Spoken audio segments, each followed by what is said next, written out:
মাননীয় সদস্য আক্তার হোসেন, রংপুর ৪, আপনি 10 মিনিট বক্তব্য রাখুন। মাননীয় স্পিকার, আপনাকে ধন্যবাদ।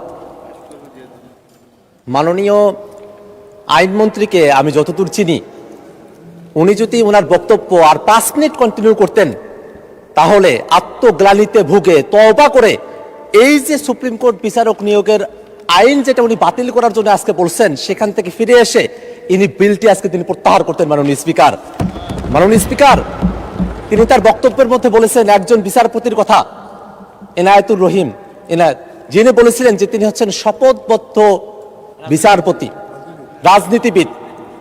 এই যে শপথবদ্ধ রাজনীতিবিদ তৈরি হলো, খায়রুল হকের মতো বিচারপতি তৈরি হলো, মানিক চোরা শব্দটা এখানকার জন্য অশোভনীয় হতে পারে, কিন্তু বাইরে এই শব্দটা এইভাবেই চলছে।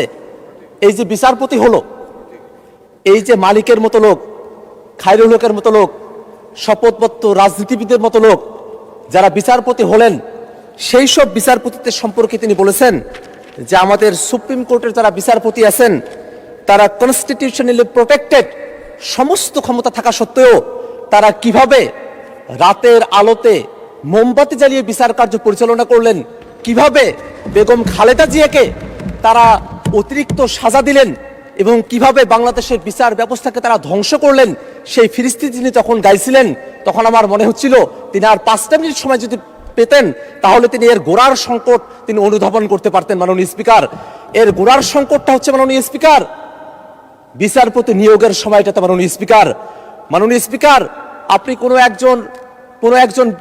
একটা ঘুড়িকে আপনি আকাশে উড়িয়ে দিয়েছেন, সেই ঘুড়ির লাটাই যদি আপনার হাতে থাকে, ঘুড়িকে আপনি যতই উড়ার স্বাধীনতা দেন না কেন আকাশের মধ্যে, সেই ঘুড়ি সেখানেই ফাঁক খাবে। আপনি যখন টান দিবেন তখন আপনার কাছেই ফিরে আসবে। এই বিচারপতি নিয়োগের যে বিধানগুলো বাংলাদেশে আছে অতীতে, সেই বিধানে এই ধরনের একটা পরিস্থিতি তৈরি হয়ে আছে মাননীয় স্পিকার। কারণ এই বিচারপতি নিয়োগের ব্যাপারে সংবিধানের 95 অনুচ্ছেদের মধ্যে বলা হয়েছে বিচারপতি নিয়োগ দেবেন রাষ্ট্রপতি প্রধান বিচারপতির সঙ্গে পরামর্শক্রমে। দেখে খুবই সুন্দর মনে হয় মাননীয় স্পিকার যে বিচারপতি নিয়োগ হবে, রাষ্ট্রপতি নিয়োগ দেবেন, প্রধান বিচারপতির সঙ্গে পরামর্শ করে নিয়োগ দিবেন। এই জায়গায় আবার ঘুড়ির লাটাই বাঁধার সম্পর্কটা কোথায় থেকে আসলো? এখানেই প্রশ্ন মাননীয় স্পিকার। কারণ বাংলাদেশের সংবিধানের 48 তীরের মধ্যে বলা আছে রাষ্ট্রপতি শুধুমাত্র প্রধানমন্ত্রীর নিয়োগ এবং প্রধান বিচারপতির নিয়োগ, এই দুইটা বাদে অন্য যত কার্যক্রম তিনি সম্পন্ন করবেন, অর্থাৎ প্রধান বিচারপতি ব্যতি রেখে সুপ্রিম কোর্টের অ্যাপিলেট ডিভিশন এবং হাইকোর্ট ডিভিশনের যত বিচারপতি নিয়োগ দিবেন, সেই বিচারপতিগুলো নিয়োগ দেওয়ার সময়টাতে তাকে অবশ্যই সংবিধানের 48(3) অনুচ্ছেদ অনুযায়ী প্রধানমন্ত্রীর পরামর্শক্রমে তাকে সেটা করতে হবে মাননীয় স্পিকার। এই কারণে 95 এর মধ্যে রাষ্ট্রপতি প্রধান বিচারপতির কাছ থেকে পরামর্শ নেওয়ার যে বিধানের কথা বলা হয়েছে, সেই বিধানটা 48(3) যখন যায় তখনই গিয়ে শপথবদ্ধ রাজনীতিবিদের মতো মানিক চোরার মতো ব্যক্তিরা ওই হাসিনার দ্বারা তখন তারা বিচারপতি নিয়োগ হয়েছিল। সেই ধরনের একটা পরিস্থিতি বাংলাদেশের সামনের দিনে চলুক, এটা তো আমরা কেউই চাই না মাননীয় স্পিকার। আজকে মাননীয় আমাদের আইনমন্ত্রী তিনি আজকে সংবিধানের দোহাইগুলোও দিচ্ছেন সময়ে সময়ে। আজকে যে আইনটা এখানে নিয়ে আসা হয়েছে, সে আইনটাকে অনেকে সাংবিধানিকভাবে তাদের পক্ষ থেকে আনঅফিসিয়ালি, কারণ সেটা কোনো অফিসিয়াল স্টেটমেন্ট না, আনঅফিসিয়ালি সেটাকে তারা অসাংবিধানিক বলার চেষ্টা করেছেন। কিন্তু মাননীয় স্পিকার, আপনি যদি সংবিধানের 95 আর্টিকেলের দিকে তাকান, সেখানে 95 আর্টিকেলের 2C-তে বলা হয়েছে বিচারপতি নিয়োগের জন্য সরকার চাইলে আইন করতে পারবে as such qualifications as may be prescribed by law। অর্থাৎ আমাদের বিচারপতি নিয়োগের জন্য মাত্র 3টা শর্ত দেওয়া আছে। বাংলাদেশের নাগরিক হতে হবে, হাইকোর্টে 10 বছরের প্র্যাকটিসের অভিজ্ঞতা থাকতে হবে, বিচার বিভাগে 10 বছরের অভিজ্ঞতা থাকতে হবে। এই যে শর্তগুলো দেওয়া আছে, এর বাইরে সরকার চাইলে পরে আরো ভালো আইন তারা তৈরি করতে পারে। এটা 72-এর যে সংবিধানের 95-এর যে আর্টিকেলটি আছে সেখানে এটা বলা আছে। এই যে অংশটুকু এখানে বলা আছে মাননীয় স্পিকার, এই যে এতগুলো বছর পেরিয়ে গেছে, এতদিন পর্যন্ত বিচারপতি কিভাবে নিয়োগ হবে তার জন্য কোনো আইন তৈরি করা হয় নাই মাননীয় স্পিকার। এতদিন পর্যন্ত সেটাকে ফেলে রাখা হয়েছিল, সেটাকে রাখা হয়েছিল ওই এক্সক্লুসিভলি প্রধানমন্ত্রী যিনি আছেন তার কথা মতো বিচারপতি নিয়োগ করার বিধানের দিকে ছিল মাননীয় স্পিকার, সেইটাতেই অন্তর্বর্তীকালীন সরকার একটা পরিবর্তন নিয়ে এসে তারা বিচারপতি নিয়োগের জন্য আলাদা একটা অধ্যাদেশ তারা করেছেন। সেই অধ্যাদেশের মধ্যে কোনো অসাংবিধানিকতা নাই মাননীয় স্পিকার। এবং এই জায়গায় প্রসঙ্গত একটা বিষয় বলে রাখা প্রয়োজন মাননীয় স্পিকার,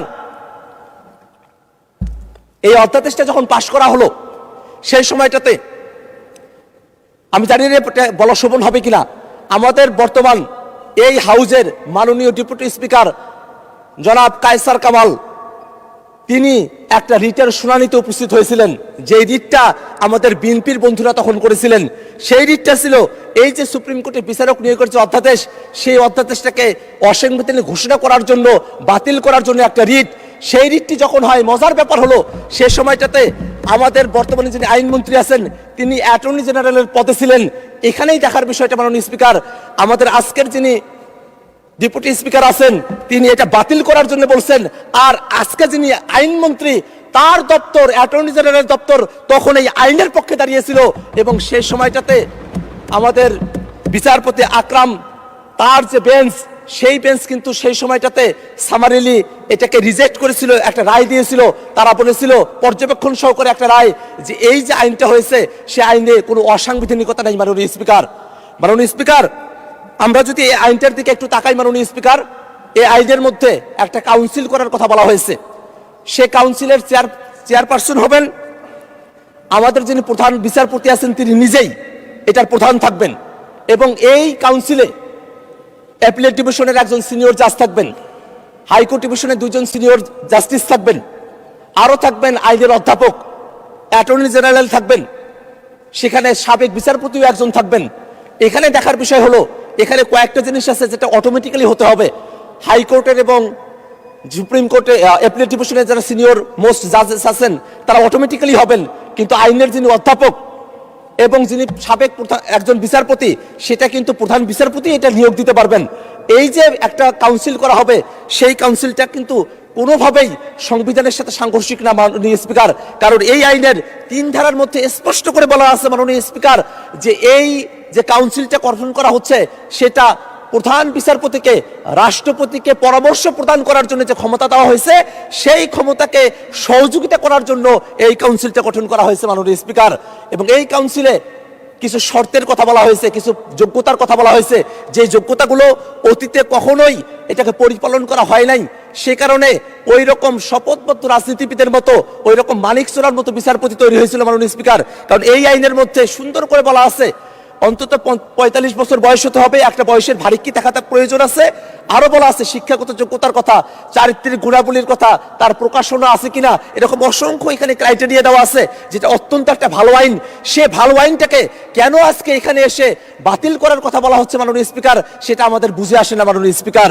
এখানে আরো একটা বিষয় বলে রাখা প্রয়োজন, এই যে আইনটি আছে মাননীয় স্পিকার, এখানে কাউন্সিল তারা একটা সিদ্ধান্ত গ্রহণ করবে যে কাউন্সিলের প্রধান হচ্ছেন প্রধান বিচারপতি।